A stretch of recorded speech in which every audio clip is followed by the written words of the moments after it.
All right, so I'm going to show you one of the things that really helped me find different trails and places to go camping when no one else would tell me where to go or where certain spots were. I know there was a lot of gatekeeping back then, especially when I got started. The gatekeeping was real strong. A lot of people didn't want to give up their spots, which is completely understandable. But now a lot of people a lot of people ended up finding those places and putting them out there and stuff. But one thing that really helped me and could still help you to this day is picking up this book right here.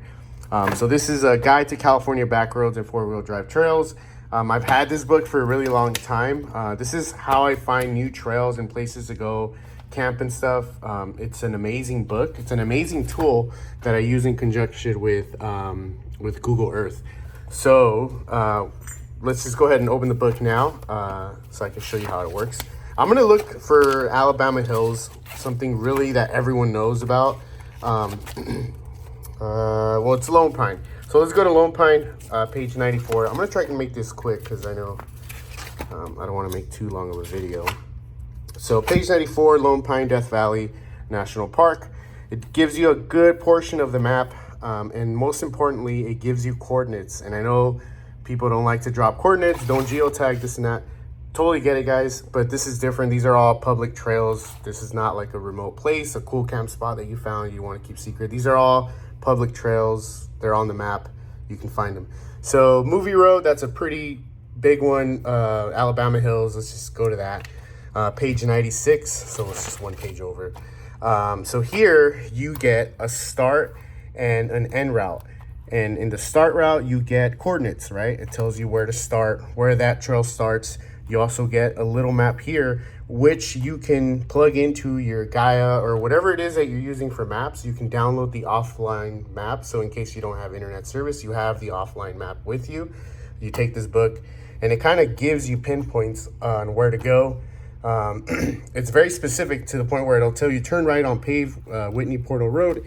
It'll tell you pretty much everything, how to go through that trail. Now, keep in mind, these vehicles are really old. These photos were taken probably a really long time ago. So a lot of these trails have changed. Maybe they're not even accessible or the road is rutted out, whatever it is. But that's kind of like the point of going out there and off-roading and stuff, right? To figuring that stuff out. I know there's places that I've been to where the road isn't like Chimney Road. It was pretty washed out from when I went, a certain section of it. So on the map, it said it was cool to pass through, but as I got there, it was completely rutted out. So there's some sections I couldn't get through, at least with my Sprinter van. So if you have a truck, maybe. If you have a Bronco, maybe. I don't know. But yeah, so this is all about researching, doing your own research. What I like to do to find, let's say you want to find a remote location, right? Like you want to find your own camp spot off these trails. There's other trails. There's Marble and Cottonwood Canyons. If you want to find your own places to camp, I like to use Google Earth. So let's just say Lone Pine, right?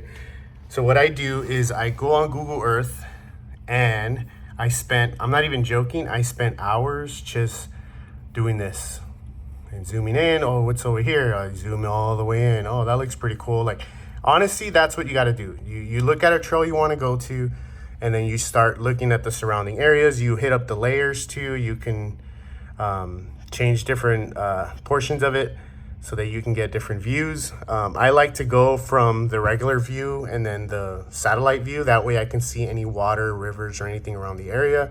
And then I also use another app that hopefully I'll put on the screen here. iOverlander or something like that.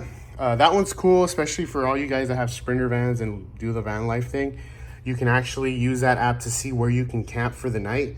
There's a lot of locations where other people that have vans or have camped in their cars and stuff and tell you, oh, I've camped here and I had no issues, or I tried to camp here and someone knocked on my window, told me to get out of here. You know, it's really cool. It's a cool little community and a lot of people put a lot of cool information there, a lot of reviews on certain locations. You can use that along with Google Earth and then doing your own research, finding new places.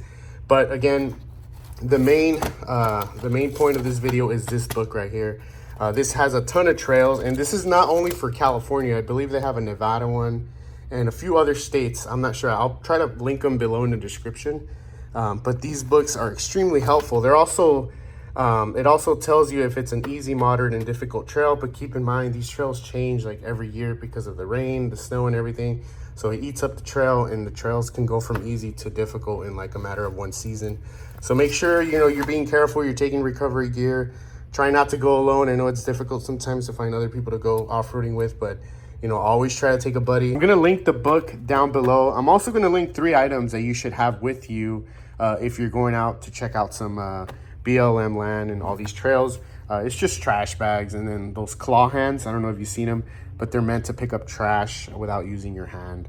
It's mainly because a lot of people use the restroom, they leave toilet paper behind, and they don't even bury it or anything. They just leave it there. So if you camp at a spot and you see all that stuff around your area, just clean it up. But yeah, that's pretty much it. I'll see you guys.